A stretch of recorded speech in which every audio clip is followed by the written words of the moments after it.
The eclipse is now officially over in the U.S., and thousands of people who traveled to see totality are heading back home. Today, we're joined by Laurence Mohr, the president of the Madison Astronomical Society. Thank you so much for being here. It's great to be here. Thank you for inviting me. It's been an exciting day. It has been an exciting day. So even though we didn't see totality here in southern Wisconsin, we still saw a partial eclipse, and it was really exciting. Yes, it's one of these opportunities where you can just have fun experimenting and exploring nature.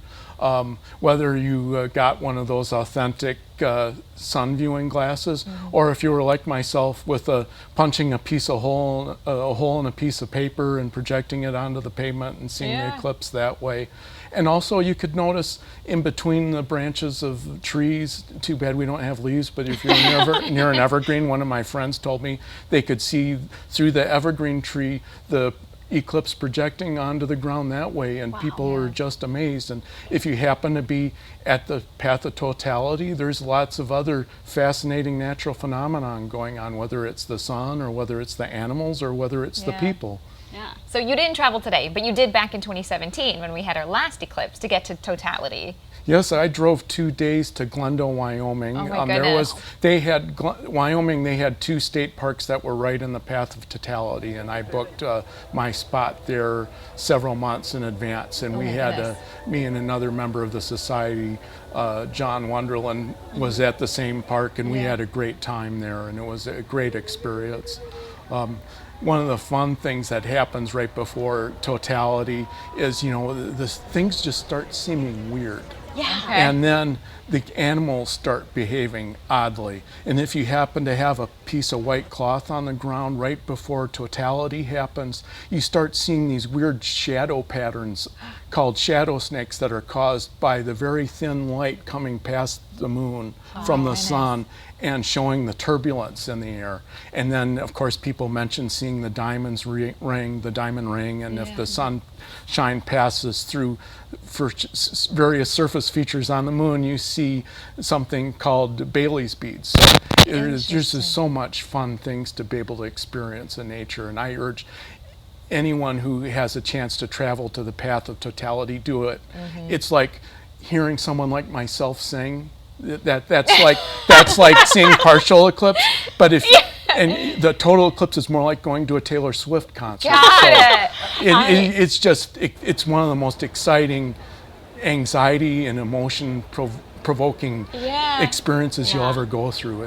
Do it if you can. I was lucky enough to be in the path of totality in 2017, and like you said, it's just a totally indescribable almost event. It's unlike anything else you've experienced. So for people obviously who might have not been able to do that this time, when is the next total solar eclipse in the U.S.? What can we be looking forward to? Well, unfortunately, if you want to stay in the United States, you'll have to wait until the 12th of August in 2045, in 21 years is the next time the sun will cross. If you want to stay in Wisconsin, then you're also out of luck. However, right after that, on the 11th of June in 2048, here in Wisconsin, we'll have an annular eclipse. That's also known as a ring of fire eclipse crossing Wisconsin. But if you want to see a total eclipse here in Wisconsin, you'll have to wait till the 14th of September in 2099. And I'm not planning on being around for that.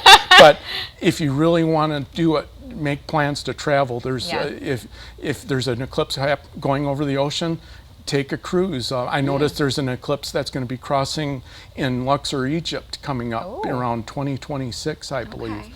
And if you happen to miss the eclipse this time, we had one of our Madison Astronomical Society meetings coming up this Friday night, 7 o'clock at UW Space Place, 2300 South Park Street.